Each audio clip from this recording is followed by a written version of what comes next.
Hi Dreamcatchers! Welcome back to my channel. A few weeks ago, actually, ito yung bago nilang matte lipstick collection and I bought 4 shades. Binili ko yung Bark, Forget Me Not, Thistle, and Bottle Brush. Anyway, first impression about the packaging. Makuha tayo ng isang lipstick. Packaging, so cute, very, kasi pink. Pero, mas gusto ko yung other lipstick tube nila. Yung parang yung regular, ganong klaseng tube, yung rounded din, ganitong color. Mas gusto ko siya. Ito kasi parang isang lipstick pa lang, very bulky and nakakatusok yung corners niya. Then, yan. So parang ang laki niya, ang laki ng, I saw some na nagreklamo about the tube, natatanggal daw. So, try natin i-forcefully remove. Okay naman. Secured naman. Siguro yung sa iba lang. Baka yung mga first batch. Yan, sa packaging, yan. Nakalagay yung label. On the other side, nakalagay yung ingredients. Then, sa bottom, nakalagay yung shade ng lipstick. Ito na yung swatches. Ito yung Bark, Forget Me Not, Thistle, and Bottle Brush. Yung Bark is I think ito yung one of their brownish, ito na yung pinaka parang brownish shade na nandun. Then, itong Forget Me Not is a purplish pink. And then, Thistle is the bright pink lipstick. And then, the Bottle Brush is one of their best-selling with Bark because kasi yung color niya is brick red, maganda yun siya. So yun. So before sa aking review, keep on watching para sa lip swatches. Ang first lipstick na swatch ko from the Pinkies collection is this Bark.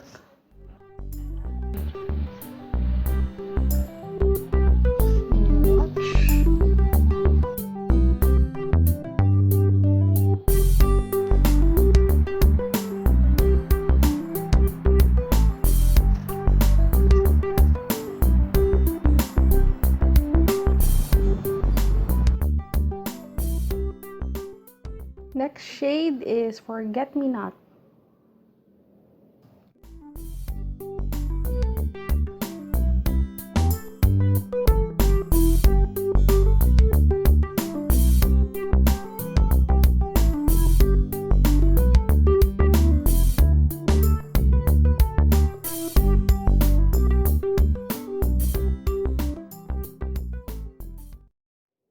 Next shade naman is Thistle. Bright hot pink color. Ito yung more on the pink side, while yung Forget Me Not is on the purplish pink side.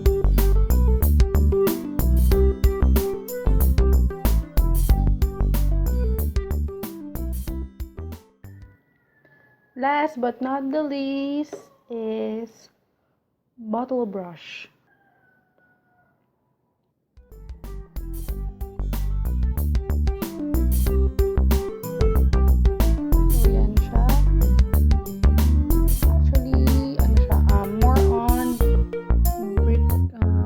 Brick red. So, medyo nag-ano lang kasi sa lighting.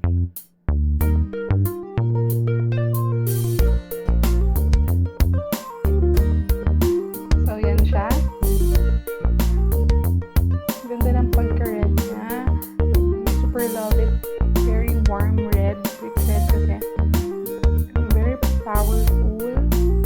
Parang gusto ko yung pagka-brownish red niya.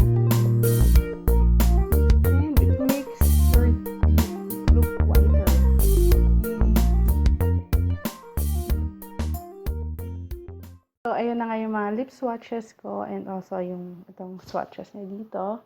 So, ang aking thoughts about dun sa product. Packaging, cute. Yun nga lang yung sinabi ko. Yung, sana mas okay actually mas okay talaga yung round.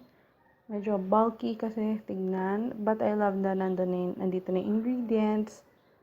plus the shade ng ano. And actually, this is plus, o nga pala, it is very affordable. It is very affordable for 169 pesos only. And marami pang variety ng shades na mapipili. Available nationwide, available locally and nationwide. Consistency, maganda ang consistency. Very pigmented, rich ang color niya. Actually, try natin. One swipe lang. One swipe lang. May lotion kasi ata ako. Yan. Kitang-kita mo na yung color. So, obviously, lipstick kasi siya.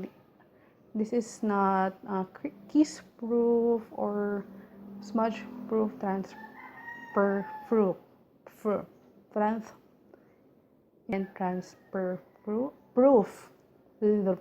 Transfer-proof.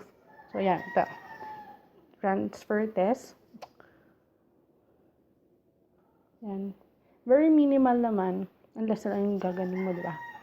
Easy application, non-drying siya. Ayan o, walang mga flakes. Hindi siya ultra drying na matte lipstick. So, creamy. Medyo creamy siya. And yun, smell. Di naman irritating or overwhelming yung scent nila.